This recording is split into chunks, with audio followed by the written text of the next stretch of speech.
नमस्कार, times now नव भारत पर आपका स्वागत है। आपके साथ मैं हूं राकेश पांडे। शाम के 5 बजने वाले हैं। वक्त हो गया है देश के सबसे पसंदीदा डिबेट शो राष्ट्रवाद का। राष्ट्रवाद यानी देश से बढ़कर कुछ नहीं। महाकुंभ पर अखिलेश डिंपल के सवाल, क्या योगी के हिंदुत्व पर हमला है? महाकुंभ में नया पोस्टर संभल में थाना भाईजान को आखिरकार चुभा क्यों? महाकुंभ के इंतजामों पर सपा का हमला जारी है। अखिलेश यादव के बाद डिंपल यादव ने भी सवाल उठाए, लेकिन जनता ने दो टूक जवाब दे दिया। कह दिया कि आयोजन तो इंटरनेशनल लेवल के हो रहे हैं। सवाल है कि फिर सपा के लगातार सवाल क्या बस इसलिए क्योंकि योगी के हिंदुत्ववादी इमेज को कमजोर किया जा सके? महाकुंभ में नया पोस्टर भी लगा है। इस बार नया नारा है, लड़ेंगे तो जीतेंगे का। सपा इसे बीजेपी की ध्यान भटकाने की चाल बता रही तो मौलाना मुसलमानों पर जुल्म की बात कर रहा है। उधर संभल में मस्जिद के सामने पुलिस चौकी बन रही है, थाना बन रहा है, ओवैसी को यह अखर गया। सवाल है कि क्यों? करेंगे इस पर डिबेट, लेकिन पहले इस रिपोर्ट को देखिए।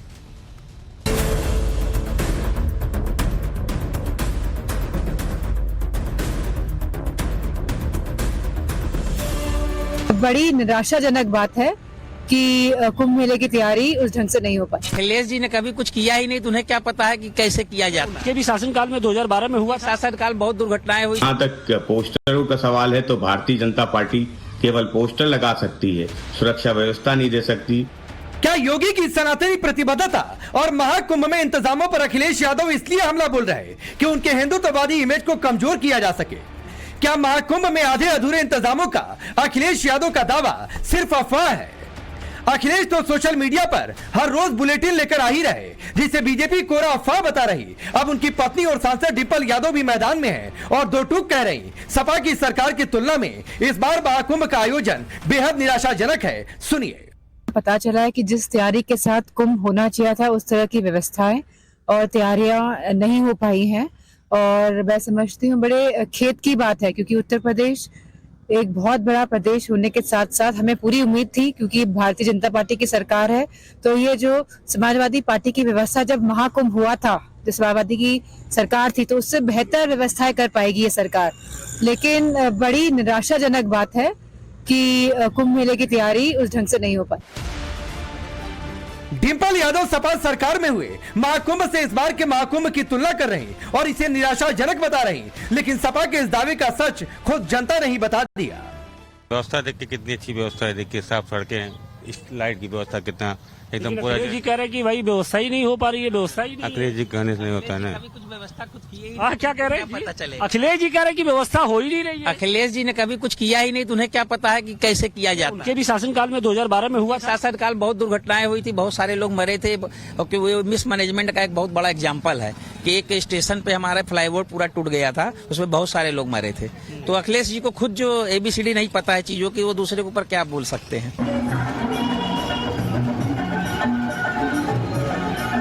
तो सवाल है कि अखिलेश यादव को हिंदुओं के महापर्व महाकुंभ में क्या सिर्फ सियासत नजर आ रही, और इसी सियासत के लिए वो अव्यवस्था और भ्रष्टाचार के आरोप लगा रहे। सवाल ये भी कि डिंपल और अखिलेश यादव अपने कार्यकाल के दौरान जिस महाकुंभ के भव्य आयोजन से योगी सरकार को आईना दिखा रहे, उसकी कड़वी सच्चाई भूल गए क्या?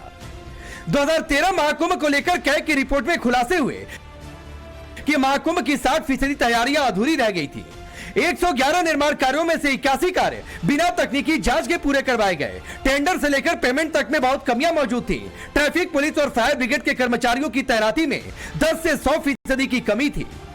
कई इलाकों में ट्रैफिक पुलिस का एक भी कर्मचारी नहीं था। इमरजेंसी सेवाओं के लिए एम्बुलेंस की 60% कमी थी। मेला क्षेत्र में इमरजेंसी लाइट्स की 100% कमी थी। इसके ठीक उलट लोगों का दावा है कि इस बार सब कुछ बहुत भव्य और दिव्य होने जा रहा। तो मैंने 36 साल पहले का भी जो है कुंभ देखा था, मतलब उसमें मैंने स्नान किया, और मैं 15 दिन मैंने उसमें उस समय भी मैंने अटेंड किया था। तो अभी तो मतलब काफी व्यापक बड़े स्तर पे, युद्ध स्तर पे एक तरीके से ये तैयारी हो रही है, और इसको एक जो है अंतर्राष्ट्रीय स्तर पे जो है इसको बनाया जा रहा है। अपने शहर का डेकोरेशन वगैरह सब कुछ इतनी अच्छी लग रही, सजावट वगैरह, हम खुद बहुत खुश है देख के। और मेरे ख्याल से जनवरी में किसी भी भक्त को या किसी को यहाँ दिक्कत नहीं होनी चाहिए। जो भी लोग आ रहे हैं पे या जो भी आएंगे, ऐसा कोई व्यक्ति नहीं हो सकता कि जिसको उसके अनुसार, उसके स्वभाव के अनुसार उसकी व्यवस्था यहाँ ना मिले। हम तो आमंत्रित करें, अखिलेश जी आइए। सनातन के दुनिया के महापर्व में, जो श्रद्धा का दुनिया का सबसे बड़ा महापर्व है, इसमें आइए, गंगा मैया की डुबकी लगाइए, अपने पाप से मुक्त होइए, पुण्य कमाइए। अंधेरे के दावे के उलट जगमगाती महाकुंभ नगरी में लग्जरी डोम सिटी, भव्य टेंट सिटी के साथ साथ 100 बेड का अस्पताल और हाईटेक एम्बुलेंस तक की व्यवस्था है। इन सबके बावजूद अगर अखिलेश सवाल उठा रहे तो क्या सिर्फ इसलिए कि योगी के हिंदुत्व की धार को कुंद किया जा सके, लेकिन इसके उलट महाकुंभ से ही हिंदुत्व की धार को तेज करने का काम हो रहा। डरेंगे तो मरेंगे के बाद अब नया पोस्टर लगा है। पोस्टर बजरंग मुनि उदासीन ने लगवाए हैं, जिस पर लिखा है लड़ेंगे तो जीतेंगे। सीएम योगी आदित्यनाथ ने हरियाणा के विधानसभा में के चुनाव के दौरान जो नारा दिया था उसकी जो झलक है उसको आगे बढ़ाते हुए अब संत समाज भी आगे आ गया है। और आप ये देखिए कि इस तरीके के जो पोस्टर हैं वो अब संगम क्षेत्र में जगह जगह देखने को मिल रहे हैं और इसमें ये साफ तौर पे लिखा गया है कि लड़ोगे तो जीतेंगे। तो यानी जिस तरीके से हिंदू और हिंदुत्व पर लगातार कुठाराघात किया जा रहा है, कट्टरपंथी ताकतें जो उनको कुचलने की कोशिश कर रहे हैं, उसी की चिंता अब कहीं ना कहीं कुंभ क्षेत्र में दिखाई पड़ रही है। और पोस्टर आया तो सपा की ओर से जवाबी हमला हुआ। फखरुल हसन कह रहे कुव्यवस्थाओं से ध्यान हटाने के लिए पोस्टर लगा है। भारतीय जनता पार्टी की सरकार अगर वो कुंभ की तैयारियों को पूरा नहीं करेगी, लाखों लोग श्रद्धालु वहां आने वाले हैं, उनको लेके सुरक्षा की व्यवस्था के इंतजाम नहीं होंगे तो समाजवादी पार्टी सवाल पूछती रहेगी। जहां तक पोस्टरों का सवाल है तो भारतीय जनता पार्टी केवल पोस्टर लगा सकती है, सुरक्षा व्यवस्था नहीं दे सकती, अच्छी व्यवस्था नहीं बना सकती, इसलिए पोस्टर के माध्यम से जनता का ध्यान हटाना चाहती है। संत लोग ये कह रहे हैं कि लड़ेंगे तो जीतेंगे। अब अगर वो स्पेसिफिकली लड़ने की बात कर रहे हैं तो क्या बॉर्डर पे अब संत लोग कुंभ के बाद जाने वाले कूच करने वाले हैं, तो जाहिर सी बात है हम सब लोग उनके साथ हैं कि कहीं भी जुल्म हो रहा है, किसी के साथ भी हो रहा है तो तमाम मुसलमान उनके साथ खड़े हैं। रही बात हिंदुस्तान में तो जुल्म तो मुसलमानों के खिलाफ हो रहा है। तो हिंदुत्व के महाआयोजन के बीच मौलाना ने मुसलमानों के खिलाफ जुल्म की बात छेड़ दी। ऐसी ही बात असदुद्दीन ओवैसी कर रहे जिन्हें यूपी के ही संभल में बन रही पुलिस चौकी खल रही। संभल की शाही जामा मस्जिद के सामने पुलिस चौकी बन रही है। कल नींव खुदी, आज भूमि पूजन हुआ, लेकिन पत्थरबाजों की वकालत करने वाले भाईजान को यह चौकी चुभने लगी। ओवैसी ने सोशल मीडिया पर लिखा, संभल की जामा मस्जिद के सामने पुलिस चौकी बनाई जा रही है। मुल्क के किसी भी कोने में चले जाइए, वहां की सरकार ना तो स्कूल खुलवाती है ना अस्पताल। अगर कुछ बनाया जाता है तो वो है पुलिस चौकी और शराब खाने। सरकार के पास किसी और चीज के लिए पैसे नहीं होते, बस पुलिस चौकी और शराब खाने के लिए पैसे होते हैं। पुलिस चौकी से किसी को दिक्कत ये समझ से परे है, लेकिन सवाल है क्या ये भड़काऊ सियासत का हिस्सा है? हिंदू एकता के लिए नारे लगेंगे तो मौलाना मुसलमानों पर जुल्म की बात क्यों कर रहे हैं? सवाल ये भी कि संभल में पत्थरबाजों की हिमायती सपा महाकुंभ की आड़ में क्या तुष्टीकरण का खेल खेल रही? ब्यूरो रिपोर्ट, टाइम्स नाउ नव भारत।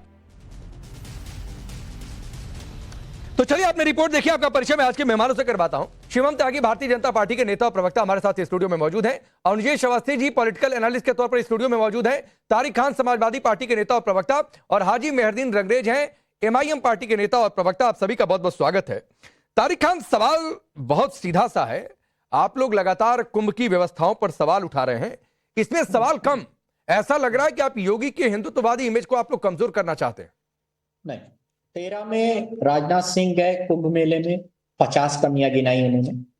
यही मौर्य जी उस टाइम के कुंभ की कमियां गिना रहे थे। तो क्या ये सनातन के विरोधी थे? अगर उस कुंभ की 13 के कुंभ की कमियां गिनाना सनातन विरोधी है तो हमको आप अब सनातन विरोधी कह सकते हैं। उस वक्त में राजनाथ सिंह और मौर्य का स्टेटमेंट है, मेरे पास सेंड किए दे रहा हूं कि ये कमी है वो कमी। अब मैं कह रहा हूं भाई एक बात बताइए। नहीं, मैं एक छोटी सी बात 10 सेकंड। आपने कहा ना कुंभ में गए, तो सर पहले कुंभ में जाइए, कुंभ शुरू होने दीजिए, फिर आप गिनाइए। आपके सारे सवालों का स्वागत है, लेकिन अभी 15-16 दिन है कुंभ शुरू होने में। पन्नू ने आतंकी पन्नू ने धमकी दी नहीं दी? हाँ या ना? हाँ ना? अगर हम पूछ रहे हैं कि हमारी सरकार को प्रोएक्टिव होना चाहिए as a responsible opposition, anti Sanatani है, हिंदू विरोधी है हम लोग, अरे भाई कैसे हो गए? हम कह रहे हैं कि प्रोएक्टिव रहो। कई आतंकी संगठन हमले की धमकी दे रहे हैं, वहां पर अच्छी व्यवस्था बनाओ। अगर हम, और एक बात है, मीडिया क्यों बीच में आ रहा है? सरकार क्यों नहीं जवाब देती थी? कितने पुल बनाए, कितने बिजली के खंभे लगाए? मतलब नहीं, तारिक खान, मतलब आप मीडिया को ही बीच में से हटा देना चाहते हैं? नहीं रहिए आप, हमने पूछा नहीं, आप ये चाहते हैं कि मीडिया ही बीच में से हट जाए? अखिलेश यादव साहब ने सरकार से पूछा। नहीं, दो बातें हैं तारिक भाई, दो बातें हैं। आपने कहा ना कि हिंदू विरोधी, तो सर हिंदू विरोधी नहीं कह रहे हैं, सवाल ठीक से सुना करिए। मेरा सवाल था कि आप योगी के हिंदुत्ववादी इमेज को कमजोर करना चाहते हैं, आपको हिंदू विरोधी कह के सवाल नहीं पूछा। तो सर बहुत ध्यान से सवाल सुना करिए, पहली बात। दूसरी बात है, ये आपकी बहुत गलत बात है कि मीडिया ही बीच में से हट जाए। और आपने 2013 की बात की ना, जरा वो ग्राफिक चलाइए, 2013 की कैग रिपोर्ट क्या है, जरा वो चलाइए। 2013 की कैग रिपोर्ट है, 60% तैयारियां अधूरी रह गई थी, 111 निर्माण कार्य में से 81 कार्य बिना तकनीकी जांच के पूरे हुए, टेंडर से payment, light, ambulance, emergency light, पता नहीं क्या क्या। कैग रिपोर्ट पढ़ा कि नहीं आपने तारिक खान?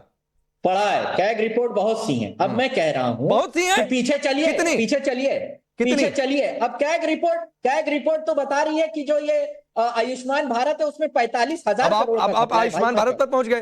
कैग रिपोर्ट कितनी है? एक ही आती है भाई, महाकुंभ पर एक ही कैग रिपोर्ट आई।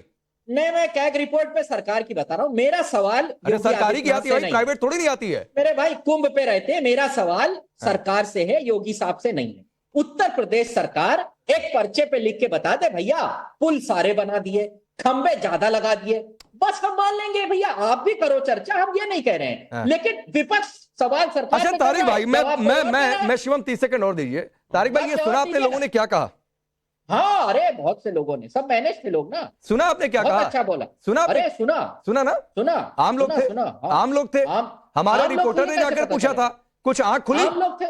आम लोग थे, ये कैसे पता चला? हमारा रिपोर्टर ने पूछा भाई, हमारा रिपोर्टर किसी पार्टी का कार्यकर्ता थोड़े नहीं है। आपका रिपोर्टर आप ही की तरह है साहब। हमारा रिपोर्टर किसी पार्टी का कार्यकर्ता थोड़े नहीं है भाई। आप पार्टी का झंडा लेकर चलते हैं तारिक खान, हम हमारा चैनल और हमारा रिपोर्टर पार्टी का झंडा लेकर नहीं चलते हैं।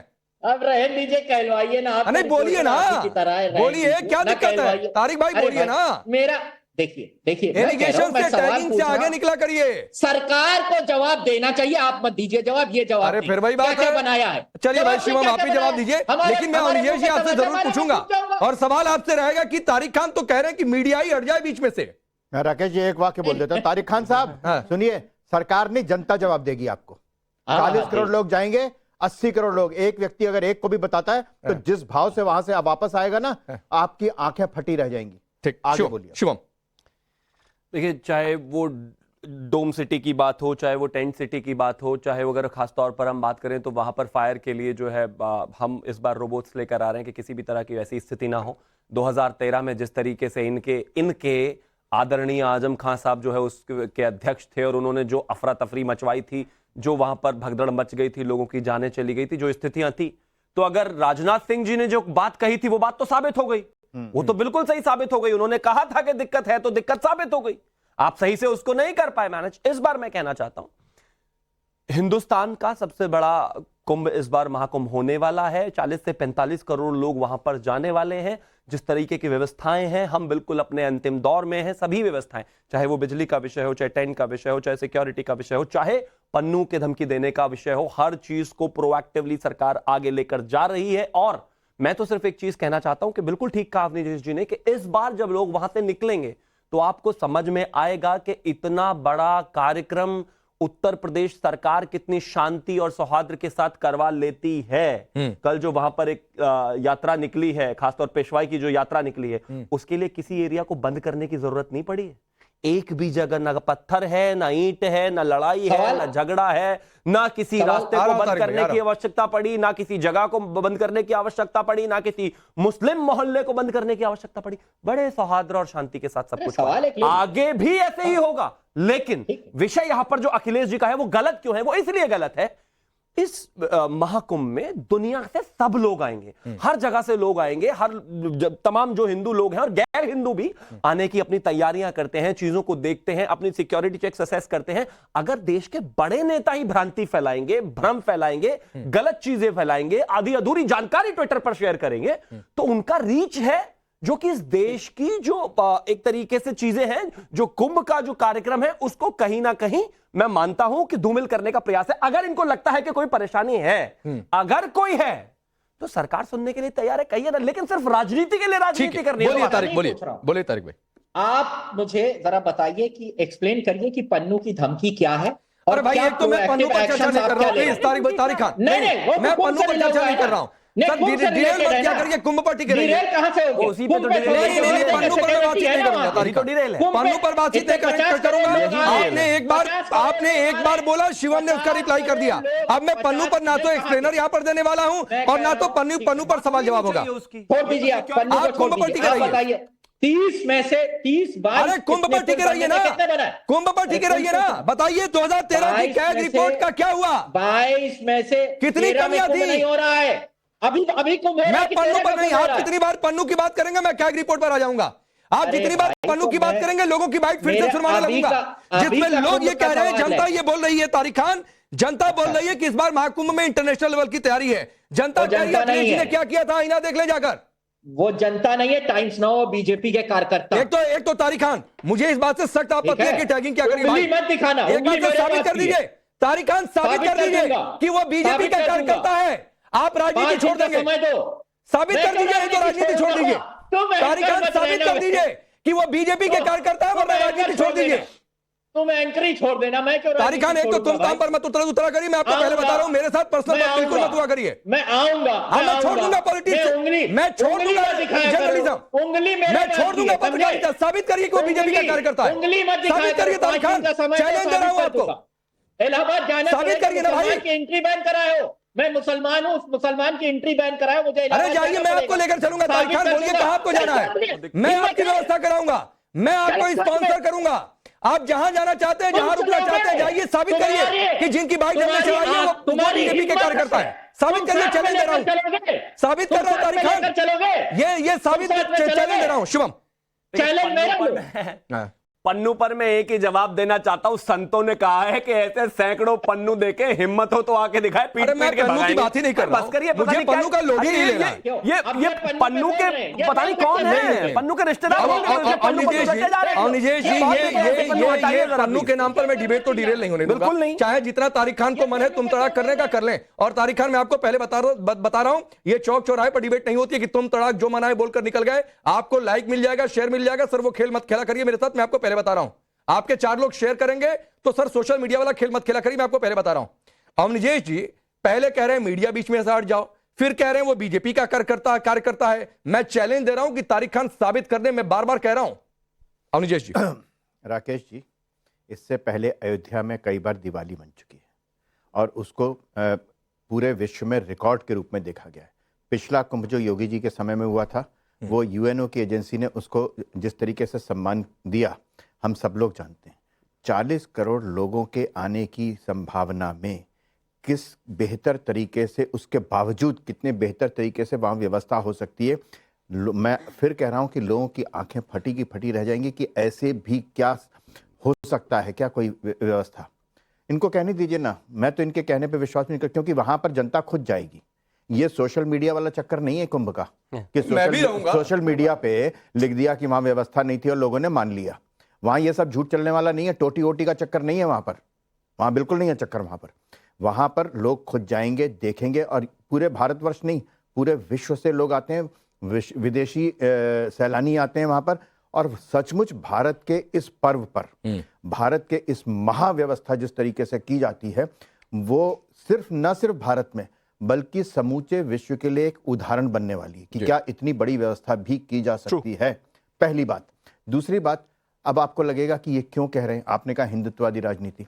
ये हिंदुत्ववादी राजनीति को कम करने के लिए ना अखिलेश यादव करें, उनका अपना बिल्कुल क्लियर कट है। जिस समुदाय को वो अपीज करते रहे उसके बारे में बोले तो ज़्यादा बेहतर है। इससे उनकी वहाँ भी खराब होती है, यहाँ भी खराब होती है, उनकी राजनीति के लिए भी अच्छा नहीं है। तीसरी बात, मैं छोटी सी बात बताऊँ, हु इज़ अखिलेश यादव। आप कहेंगे एमपी हैं, एमएलए हैं, ये है वो है, निप्पल यादव मेंबर पार्लियामेंट है। आप ये बताइए कि अभी व्यवस्था पूरी नहीं हुई। एक बात, उनके समय में जो कुंभ में जो कमियां रह गई थी उसके बारे में उन्होंने कभी माफ़ी मांगी, क्षमा मांगी? क्या कमियां रह गई थी? आज तक सीएजी की रिपोर्ट पर क्या हुआ? ये बात ज़्यादा महत्वपूर्ण है। इसलिए उत्तर प्रदेश की जनता, भारत की जनता और समूचे विश्व से आने वाले वहाँ पर जो पर्यटक हैं और जो श्रद्धालु हैं, उनकी राय 10,000 गुना ज़्यादा मायने रखती है बजाय कि एक किसी मेंबर ऑफ पार्लियामेंट। ठीक है। अब मेहरदीन, आप एक बात बताइए, पोस्टर लग जाए तो भाई दिक्कत हो जाती है, कहीं थाना बन जाए तो दिक्कत हो जाती है। तो इस देश में पोस्टर लगने बंद हो जाए, हिंदू अपनी एकता की बात करना बंद कर दें, या फिर कहीं मस्जिद है तो वो जगह प्रतिबंधित कर दी जाए उसके आसपास कि भाई वहां पर थाना चौकी नहीं बन सकती है। इतनी दिक्कत क्यों है? देखिए राकेश भाई, जिस तरीके से कुंभ की तैयारी हो रही है और कुंभ हो रहा है, कुंभ में लगातार वो एक जो है एक अड्डा बन गया है राजनीति का। वहां पर जो है सनातन बोर्ड की मांग की जा रही है, वहां पर लव जिहाद पे बात हो रही है, वहां जिहाद पे बात हो रही है। नहीं, I am very sorry to interrupt you. मैं ये आप ये कहोगे कुंभ राजनीति का अड्डा बन गया, I will not tolerate it. वो लगातार मुसलमानों को टारगेट करने ये आप सनातन के खिलाफ बोल रहे हैं, I will not tolerate it. ठीक, नो नो नो, आपकी बात राजनीति का अड्डा बन गया है, ठीक है, आई विल नॉट टॉलरेट। हाँ ठीक है, आपका इंटरजेक्शन आ गया। अब मेहरदीन भाई एक लाइन सुन लीजिए, फिर आप बोलिएगा। आपको समय में दे रहा हूँ, हमारे देश की नहीं आपको समय दे रहा हूँ। मतलब हिंदू पर्व का, हिंदुओं के लिए कोई पर्व का आयोजन हो तो इससे मुसलमान दिक्कत में आ जाएंगे क्या? आप क्या एक तबके को खुश करना चाहते हैं? तो आपके हिसाब से कुंभ ना हो? राकेश भाई, इन पर बात होनी चाहिए कि किस तरीके से। नहीं तो आपके हिसाब से कुंभ ना हो मेहरदीन? खुद चंदे पे रहते हो, ढोंगी पाखंडी लोग। अरे सुनिए ना भाई, ये ढोंगी पाखंडी, सुनिए, ये बोलने के लिए नहीं बुलाया हमारे मेहरदीन। आप क्या चाहते हैं कुंभ का आयोजन ना हो? नागा साधु के सामने जाके बोलना जरा एक बार हिम्मत। कौन लोग हैं वो शाम को टीवी डिबेट्स में आते हैं आपके चैनलों में और आकर यहाँ पर इस्लामोफोबिया से ग्रस्त होकर मुसलमानों को किसके खिलाफ बोला? हमने तो इस्लाम के खिलाफ किसी ने नहीं बोला, हम में से किसी ने नहीं बोला। मुसलमानों की मस्जिदों को यहाँ पर किसी ने भी इस्लाम के खिलाफ नहीं बोला है, लेकिन आप सनातन के खिलाफ बोल रहे हैं। तो ऐसे लोगों से हमें बचना चाहिए। अरे मेहरदीन आपको आवाज आ रही है? लोगों की बात, अरे आवाज आ रही है चाहिए जो देश को तोड़ने। आवाज आ रही है मेहरदीन? आवाज आ रही है? आवाज के अलावा हाँ तो ये बताइए, ये महाकुंभ का आयोजन हो रहा है, इससे आपको दिक्कत क्या है? महाकुंभ पर बातचीत हो रही तो इसे इस्लामोफोबिया का कैसे आपने जोड़ दिया? देखिए कुंभ होना चाहिए, उसमें किसी को कोई दिक्कत नहीं है। अपने धर्म का प्रचार प्रसार करने की इजाजत हमारे। तो इस्लामोफोबिया से कैसे जोड़ दिया? मगर आप वहां पर बैठ के इस्लामोफोबिया से ग्रस्त होकर मुसलमान कैसे इस्लामोफोबिया से जोड़ दिया भाई? अरे भाई बताओ ना, कहाँ किसने क्या बोला इस्लाम के खिलाफ? संपत्ति, अरे भैया आप अपना काम करिए। नहीं काम नहीं करेंगे आप, ये बताइए। आपने कह दिया और लेके चल दिया यहाँ से। आप बताओ यहाँ पर किसने बोला? भाई हैं और लोग। ठीक भैया, रंगरेज आपका क्या काम है? आपने कहा कि इस्लामोफोबिया इस्लाम के खिलाफ, ये बताओ यहाँ पर 4-5 लोगों में से किसने इस्लाम के खिलाफ बोला? भाषा ऐसी लगती है कि जैसे वो गुंडे हो।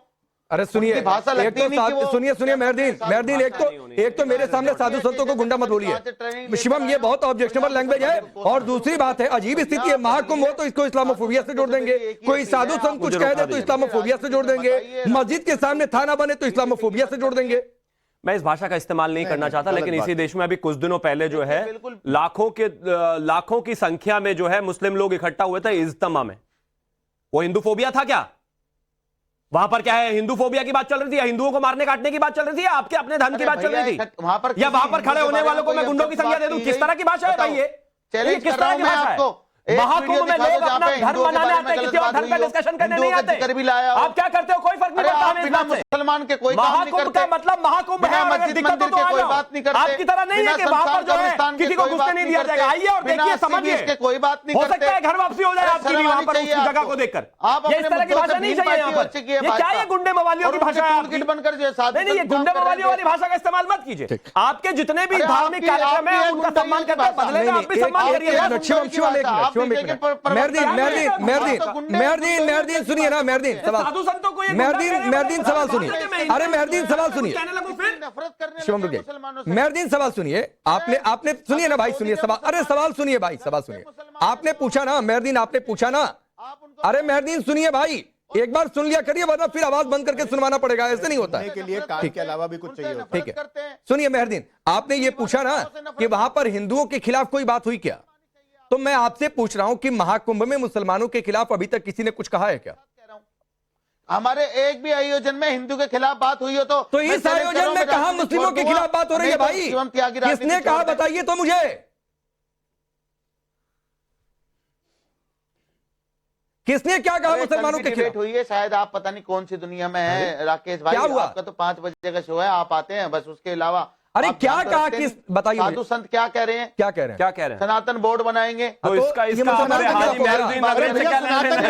बात करें, सनातन की आबादी बढ़ रही है। आज एक नई बात आ गई कि सनातन बोर्ड बनना जो है मुसलमानों के खिलाफ है। देख लिया, साधु तो संत वक्फ आप बचिए इससे। नहीं तो आपका मेहरदीन सनातन बोर्ड आपके हिसाब से मुसलमानों के खिलाफ है, मत बनिए। तो क्या मैं ये मान लूं कि वक्फ बोर्ड हिंदुओं के खिलाफ है? खुल के कहिए कि हाँ भाई हम तो भाजपा से पैसे मिल रहे हैं और हम बोल रहे हैं, हम नफरत कर रहे हैं मुसलमानों भाई, और होरों को भी कह रहे हैं कि आप भी नफरत करिए। मेहरदीन की आवाज डाउन करिए, इनकी आवाज बंद करिए। पहले आपकी आवाज नहीं जा रही, आप बोलते रहेंगे, सवाल सुनिए। आपने कहा ना कि सनातन बोर्ड मुसलमानों के खिलाफ है, मतलब आप ये मानते हैं कि वक्फ बोर्ड हिंदुओं के खिलाफ है, इसलिए एक तरफा खेल चलेगा? भाई आप बोलिए, इनकी आवाज उठाइए, अब बोलिए मेहरदीन। देखिए मैं कह रहा हूं, क्या नाम ले राकेश भाई, जिस तरीके से कुंभ हो रहा है उसका सब सम्मान करते हैं। वक्फ बोर्ड हिंदुओं के खिलाफ है ना? जब कुंभ शुरुआत हुई थी वक्फ बोर्ड हिंदुओं के खिलाफ है ना? नहीं आने देंगे, मुसलमानों को दुकान नहीं लगाने देंगे। हिंदुओं के खिलाफ है ना? मुसलमान ने तो कभी हिंदू भाई को नहीं कहा कि वक्फ बोर्ड हिंदुओं के खिलाफ है ना? आप मुसलमान हिंदू भाई आ नहीं सकते भाई, भाषण लिख के लाते हैं क्या कि बिना सवाल सुने जो रट कर आए उसे बोल देना है? मेरी अजीब स्थिति है। मेरे को इतना दुख होता है ना राकेश भाई, बस मेरे आंसू नहीं आते। अरे रो दीजिए भाई, आंसू भी निकाल दीजिए। चाहिए तो टिश्यू पेपर भिजवा देता हूँ, आंसू भी निकलवा दीजिए। इस स्टूडियो में रहते तो टिश्यू पेपर आपको दिलवा देता आंसू पोंछने के लिए। बनाया, सेकुलर देश बनाया, आज यहाँ क्या हो रहा है? ठीक है तारिक भाई, अब रुकिए। तारिक जो मेहरदीन कह रहे हैं सेकुलर देश में फिर तो महकुम की बात ना हो, कोई साधु संत अपनी बात ना कह दे, इनको मुसलमानों के खिलाफ लगने लगता है। ऐसी पॉलिटिक्स चाहते हैं आप लोग?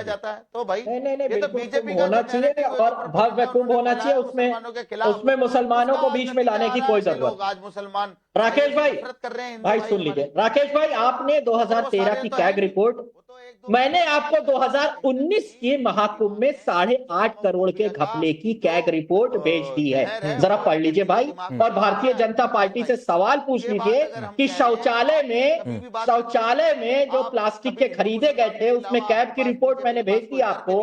8 करोड़ 75 लाख रुपए के घोटाले हुए, उसमें कुछ कहेंगे उस पर या मौन रहेंगे? या वो तो लूट सकते हो, महाकुंभ है तो लूट सकते हो। नहीं ये आपकी बात बिल्कुल ठीक है, बहुत अच्छी बात है, ऐसी तैयारी क्या करिए, इसका जवाब शिवम देंगे। लेकिन पहले मुझे बताइए कि क्या इस लूट से आपने अपनी लूट को जस्टिफाई कर दिया? नहीं, एकदम भी नहीं, एकदम भी नहीं। अच्छा थोड़ा, लेकिन अगर हम नहीं, एकदम भी नहीं। हाँ, कोई लूट नहीं हुई थी, हम सिर्फ सवाल पूछ रहे हैं कि 19 में क्या लूटा था। दूसरी क्या रिपोर्ट गलत है? तो 2019 वाली रिपोर्ट सही है, 2013 वाली गलत हो गई। मेरे ऊपर पहले शिवम से रिप्लाई ले लेते हैं, क्योंकि आपने सवाल उठाया है 19 वाला। शिवम रिप्लाई करें। 19 पे ही जवाब देंगे। मैं सबसे पहले एक चीज कहना चाहता हूं, 2013 में जो ये कैग रिपोर्ट आई थी और जिसमें आजम खां को जो है इस तरह की चीजों को घोटाले का जिम्मेदार बताया गया था, जिसके बाद उसने वहां से पैसा निकाल के अपनी यूनिवर्सिटी बना ली थी, उस पर आज तक कौन सी कार्रवाई समाजवादी पार्टी वालों ने कर दी? क्या हुआ उसके अलावा? और मैं एक और चीज कहना चाहता हूं, 19 के कुंभ कार्यक्रम की जो तारीफ है वो पूरे देश और दुनिया में हुई है। दुनिया में अव्यवस्था हुई ना दिक्कतें हुई, ना लोगों को परेशानी हुई, ना किसी ने कुछ भी उस पर टीका टिप्पणी करी। और अब 2024 भी देख लीजिएगा, इनके समय में अव्यवस्था हुई, भगदड़ मची, लोगों की जान गई, बावजूद उसके फिर भी सवाल हमसे ही है। अब मैं एक और चीज कहना चाहता हूं, तैयारी करते रहते हो, सवाल का जवाब नहीं देते। सवाल का ही जवाब है ये। अरे तो भाई आपने जो सवाल बीजेपी से पूछा उसका जवाब मैंने ले लिया भाई। नहीं, जिस आदमी के हाथ में कुंभ की 2013 में जिम्मेदारी थी, वो तो इस स्थिति में भी नहीं रह गया कि उस पर कोई केस कर दिया जाए 300 पहले से। नहीं 300 पहले से। लेकिन मैं एक चीज कहना चाहता हूं, कुछ जवाबदेही तय होगी कि नहीं होगी? लोग मर जाए, भगदड़ मच जाए, रिपोर्ट आ जाए, कैग की रिपोर्ट नहीं कहा कि रेलवे रिस्पॉन्सिबल था। There is zero responsibility of Uttar Pradesh government. जो लोग भगदड़ में मचे, ये कैग की ही रिपोर्ट है। Point number 1। जो 8.5 करोड़ रुपए 19 में लूटे, वो केशव प्रसाद मौर्य ने अपने घर में लगा दिए, गाड़ी खरीद ली। अगर वो आरोप है तो ये भी आरोप है। तो करिए ना, मैं तो कहता हूं तैयार है। अब मैं जवाब दे दूं? Thank you. अब मैं एक और चीज कहना चाहता हूं। सबसे पहले तो विषय ये है कि ये जो आपने रेलवे की जिम्मेदारी की बात करी है, बिल्कुल झूठी है। वहीं पर सारी व्यवस्था मौजूद थी, सारी चीजें मौजूद थी। छोड़िए ना, अब इस पर आइए। सारी चीजें उस पर मौजूद थी, जिम्मेदारी है आपकी। वहां पर व्यवस्थाएं थी नहीं। वहां पर तो कैग की रिपोर्ट ये भी कह रही है कि मेला ग्राउंड पर 70% तक लाइटें नहीं थी। वहां तो ये भी कह रही है कि गैर मेला ग्राउंड पर तो टेंटों की व्यवस्था थी, वहां पर 60% तक इंस्पेक्शन नहीं हुआ। अरे अभी आया नहीं भाई, अब बीच में नहीं। इतना राकेश पांडे नाम ना लीजिए, एक बार भी नाम लेंगे तो मेरा नाम राकेश पांडे ही रहेगा। हाँ ठीक है, आने दीजिए, आया नहीं। पहले वो अरे मुझे नहीं दिख रहा है। हाँ भाई, पहले वो अपने समय में बोले और अब मेरे समय में बोल रहे हैं। मैं फिर से वही कह रहा हूँ। ठीक ठीक, कैग तब तक मुझे देखने दीजिए और शिवम का रिप्लाई सुनिए। आप उनको रोक दीजिए, वो अपने समय बोले। कैग की रिपोर्ट बताती है 2013 की कि मेला ग्राउंड में 100% तक लाइटें जो थी वो खराब थी। कैग की रिपोर्ट बताती है कि जो टेंटों की व्यवस्था थी उसमें 60% टेंटों की व्यवस्था नहीं थी और बिना इंस्पेक्शन के करीब 70% चीजों को ऐसे ही दरकिनार करके कर दिया। कैग की रिपोर्ट बताती है आने जाने वालों के लिए जो टूरिज्म का इस्तेमाल हुआ था उसमें 47% जितनी फिजिबिलिटी बताई थी वो थी ही नहीं। इसी की वजह से ही तो हुआ था ये सारी चीजें। ठीक ठीक, अवनिजेश जी रुकिए भाई, रुकिए। आपका मैंने रिपोर्ट पढ़ा, देखा जितना एक मिनट में पढ़ सकता था। अब अवनिजेश जी आप भी इस पर रिप्लाई करिए। इन्होंने एक रिपोर्ट भेजी है, मीडिया रिपोर्ट है, और उस मीडिया रिपोर्ट में कैग की रिपोर्ट का हवाला दिया गया है और यह कहा गया है कि रेलवे रिस्पॉन्सिबल था उस स्टैम्पीड के लिए क्योंकि वो प्रॉपर कोऑर्डिनेशन नहीं हुआ, जिसका तर्क ये दे रहे हैं। नहीं, ये कैग की रिपोर्ट थी, मीडिया, ये इन्होंने मीडिया रिपोर्ट एक दी है जिसमें कैग रिपोर्ट का हवाला दिया है। ये आर्टिकल है किसकी? वायर आपने नहीं, वायर में है या कहां पर है? तो ठीक है ना, मैं पूरी बात कह रहा हूं कि आपने एक न्यूज रिपोर्ट भेजी है जिसमें कैग रिपोर्ट का जिक्र किया गया है। ये ओरिजिनल कैग रिपोर्ट आपने मुझे नहीं भेजी है, मैंने जो आपने भेजा वही बता के सवाल पूछ रहा हूं। इस देश में कह रहा है कैग ने कहा था। हाँ ठीक है, तो वही बोलकर मैं सवाल पूछ रहा हूं। बोलिए अवनिजेश जी। मैं इसीलिए कह रहा हूं कि इस देश में जहां पर कोई रिपोर्ट नहीं होती उसके लिए भी यहां पर कोट कर देते हैं। हो सकता है ये न्यूयॉर्क टाइम्स में, वॉशिंगटन पोस्ट में छपी हो जिसके बारे में कुछ कहा भी नहीं जा सकता। जब हिंदुस्तान के बारे में बाकी कहते हैं, किसी के बारे में कहते हैं ये तो अमेरिकन प्रोपेगेंडा है, और न्यूयॉर्क टाइम्स में कोई खबर छप जाए तो उसका हवाला दे करके यहाँ के सरकार से सवाल वक्त इतना ही है तारिक भाई, सिर्फ इतना कहना है। सवाल उठाइए, सवाल उठाने से कौन मना कर रहा है, लेकिन सही समय पर सही सवाल उठाइए। और मेहदी ने ऐसी भाषा कम से कम भाई मत बोला करिए, नहीं अच्छा लगता है। लोग आपको बुरा भला कहने लगते हैं सोशल मीडिया पर। आप सबका बहुत बहुत शुक्रिया। रुके।